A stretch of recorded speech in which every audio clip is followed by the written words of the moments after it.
My name is Richard Sharpe. I'm firstborn of six first-generation Canadians. I live here in Ottawa. I'm currently working in the community with the 613-819 Black Hub. I'm one of the co-founders of the Federal Black Employee Caucus, which is organizing about 13,000 Black federal public servants. And I'm also working on something called the United Nations Decade for People of African Descent Push Coalition, which is striving to ensure that funding and initiatives earmarked for Black Canadians actually come to fruition, and that our Black communities can use that for positive generational change in our society.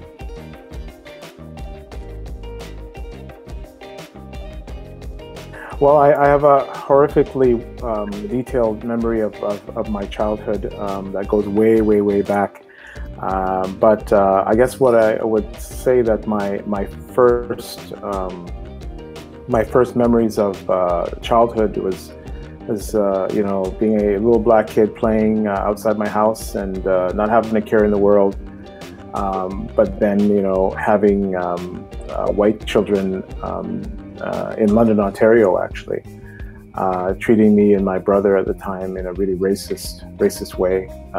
We had a lot of racial encounters with children. I guess we were the only Black kids in the apartment complex at the time, and we had to sort of start to come to terms with those kinds of things. Those kinds of experiences followed me through kindergarten and into grade 1 and 2 and grade 3.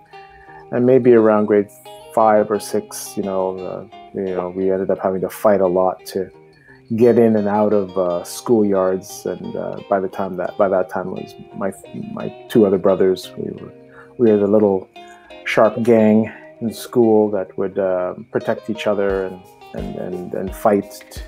It became so normal to fight racist white kids at the time in London. But there were a lot of good memories too, right? Especially after school, and a lot of art, a lot of creativity. My father was an artist, and my mother was very loving. Made great food. We grew up big and strong. It's been London was a very strange place to be because it has a lot of old money and doesn't seem to like Black people all that much, even though we've been there for generations and generations.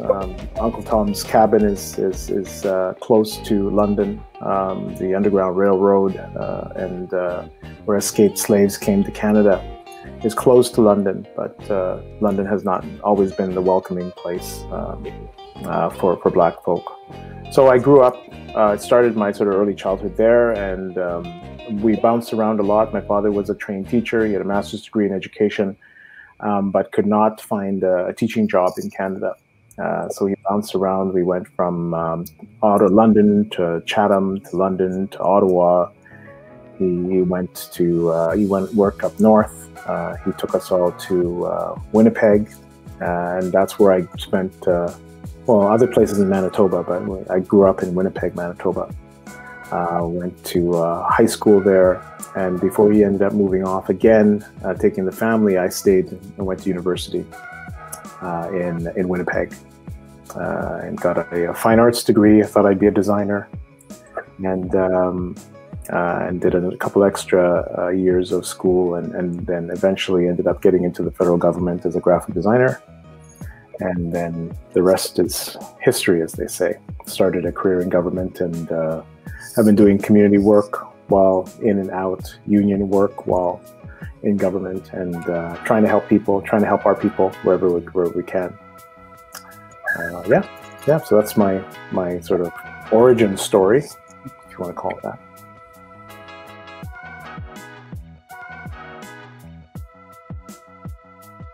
Oh, wow. Pivotal and impactful moments in my life. I've had a couple of them. As every parent is being there for the birth of your children.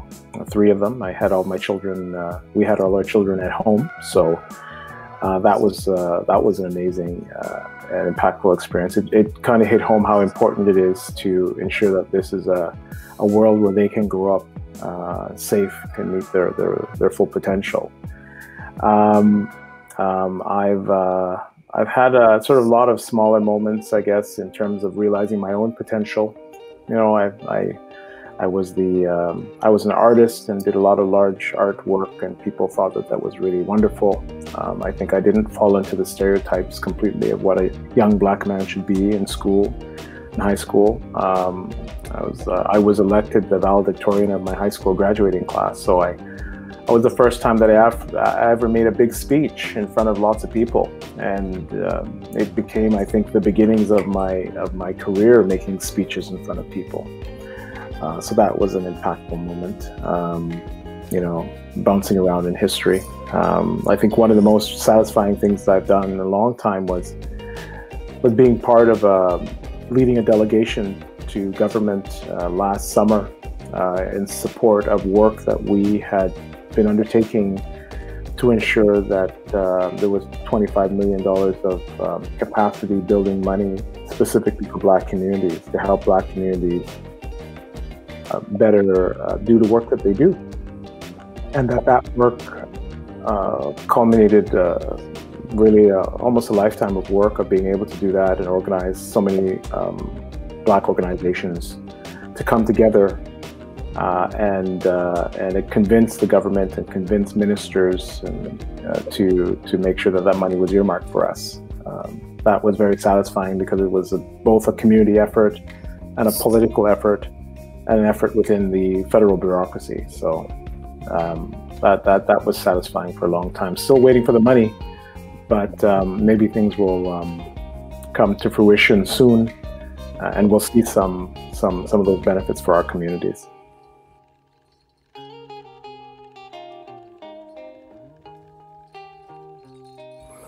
That's a really good question. I think the biggest hurdle that we have to overcome is the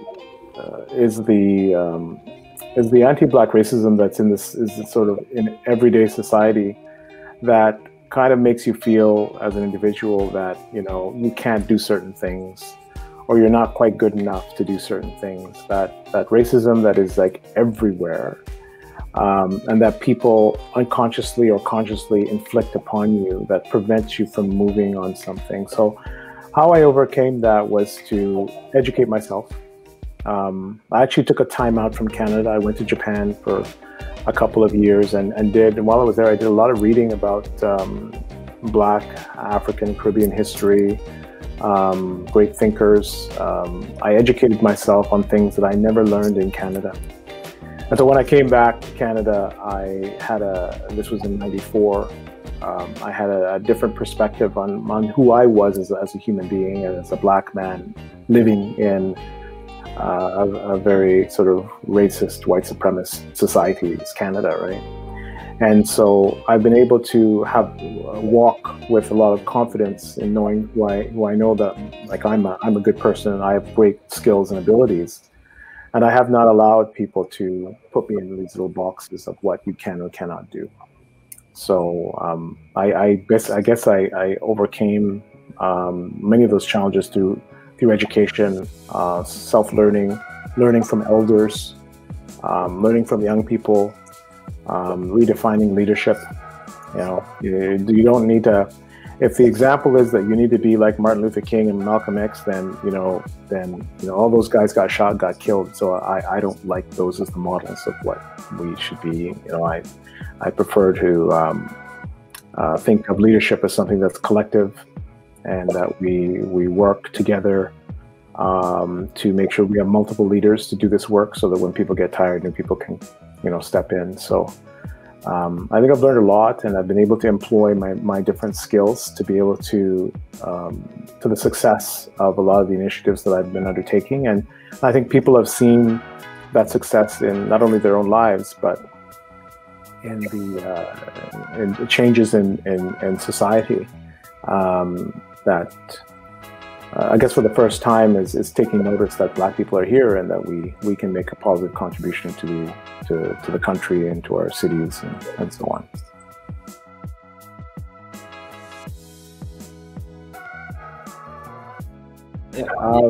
My life's goal? My life's goal is to contribute to the betterment of all peoples, but in particular to people from the African diaspora.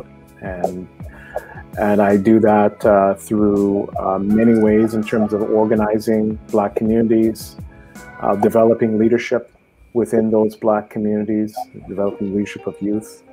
My life's goal is to make sure that we can keep repeating those kinds of successes, not just particularly one thing, but a way of doing things, to be part of a movement that affects positive change in our people in this country. We take our rightful place as full citizens of Canada and the world, and that we make connections with people who are like us from the African diaspora from all over the world.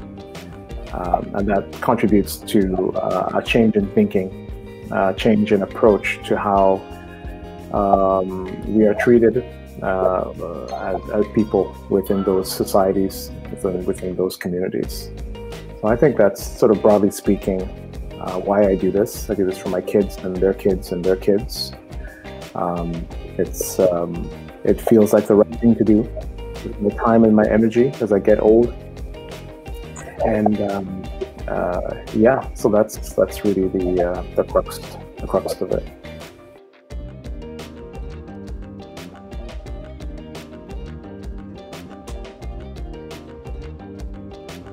Okay, well, I'll talk about the 613819 Black Hub.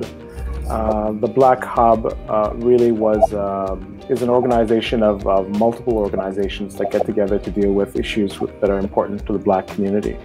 So we participated in pushing the largest school board in Ottawa to ensure that when they hired a new director of education, that it wouldn't be another white person, that it needed to be either a Black person or a person of color.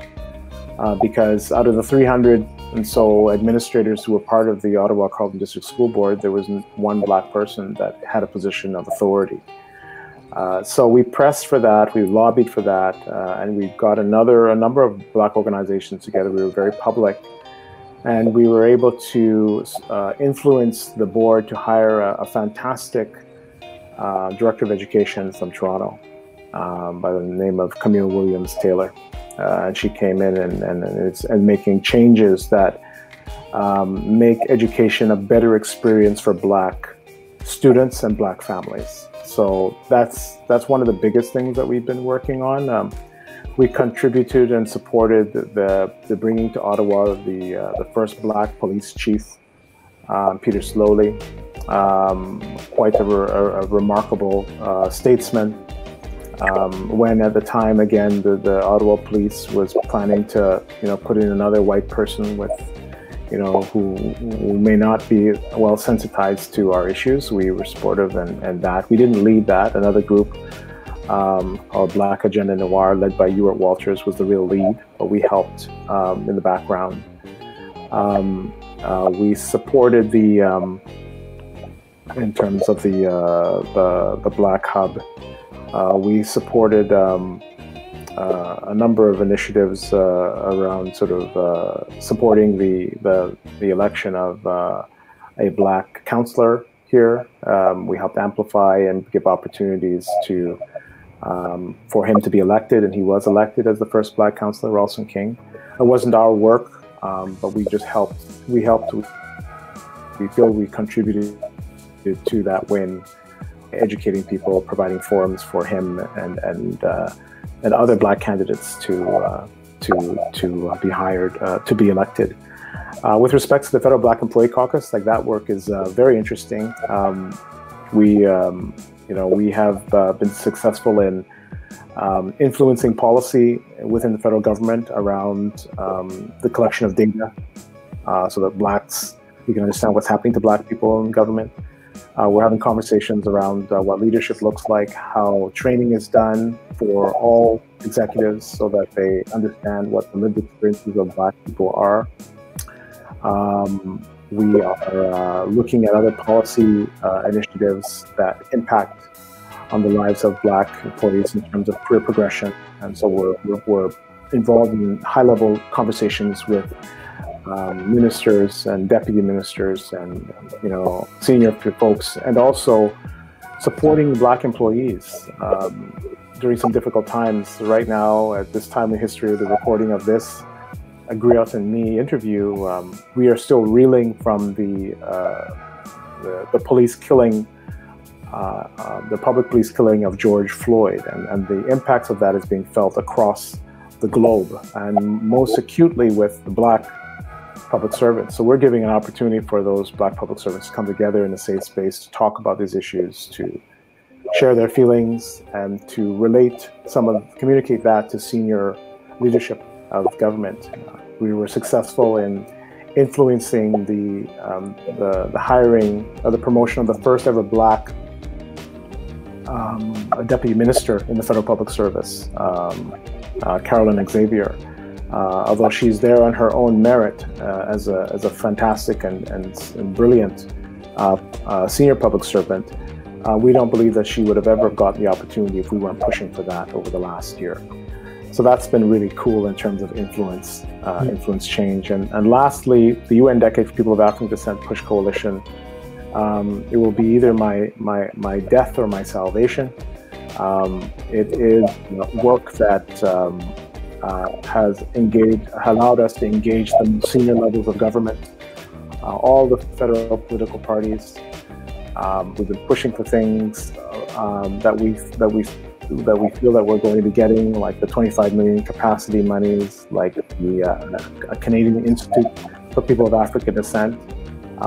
We've been pushing for opportunities for what's called economic inclusion, and ways in which the government can support Black businesses so that they can generate wealth, not just for one-off projects, but for generations to come. We've engaged in, talk conversations around the collection of data and what that should look like. The National Anti-Racism Strategy that has a particular focus on an anti-Black racism strategy, so that we can look at how we can institutionalize change in this country and look at all the institutions that employ anti-Black racism against us and see how we can make changes so that they don't do that. So those are some of the things that have been incredibly rewarding, along with meeting people from across the country, engaging in this important work for the betterment of Black people within the context of this time, which is the United Nations Decade for People of African Descent. We have 4 more years of the decade, and this is where we're hoping to get more progress and opportunities for our people to actually improve our condition in this country, and not have every successive generation of Blacks fall further behind, because that's what's happening now because of institutional anti-Black racism throughout Canada.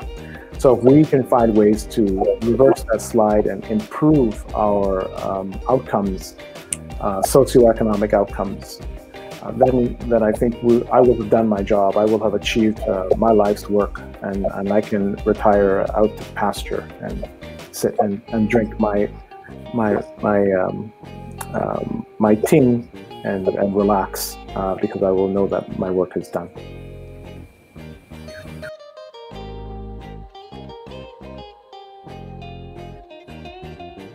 Okay, so first of all, I don't believe in hierarchy. I don't believe in presidents or chairs and vice presidents. I think those are structures that are colonial structures and that have never really worked for Black people. When we try to emulate those kinds of structures, all of our Black organizations failed. For the last 2 years, we've been organizing ourselves as flat structures that allow everybody to have contribution towards achieving particular goals. And that has worked very well. We've been able to achieve work and results faster with less drama. That's the first thing. The diversify leadership, and to make sure that you are sharing the responsibility of leadership and profile, giving everybody an opportunity within your organization to do everything, and to give everybody an opportunity in your organization to be able to speak on behalf of the organization, so it's not just one spokesperson. If there's one spokesperson and if the system doesn't like what they're saying, you get rid of that one spokesperson, and then a lot of these groups died. This is what happened to Malcolm X. This is what happened to Martin Luther King, Kwame Nkrumah, Patrice Lumumba, all of these leaders from back in the day that were eliminated, including Nelson Mandela, who they put in jail for 27 years, so he couldn't actually do his activism work until he came out, and he was almost too old to be able to make that contribution. I guess lastly, understand the different roles that different groups and people bring to a group and draw on those strengths. So young people always see the world differently than older folks, so they should be able to lead in the way that makes sense for them. Older folks have a lot of wisdom and experience, and they may not want to lead as much, but they have experience and knowledge that the young people and others should always listen to, even if you don't agree. People that come with different skills, such as design and communications and strategic planning, make sure they get to do those things in your groups so that they can feel that they have ownership of that and that you're not being bossy and telling them what to do all the time, but they can contribute and design things the way they see fit. Because when people feel like they have ownership of the different aspects of the work that is leading towards particular objectives, they work with some fantastic energy and zeal, and the results of that work is phenomenal. I guess my point is that leadership, we need to redefine leadership. It's not what we thought that it was, what we thought we believe leadership should be. It's not about one person or one charismatic person. It's about a collective leadership that everybody must take and do their share in order to help us move forward on our initiatives. And I think that if people look at leadership that way, then we will have much more success in the initiatives that we're pushing out. Yeah, that's my take on that.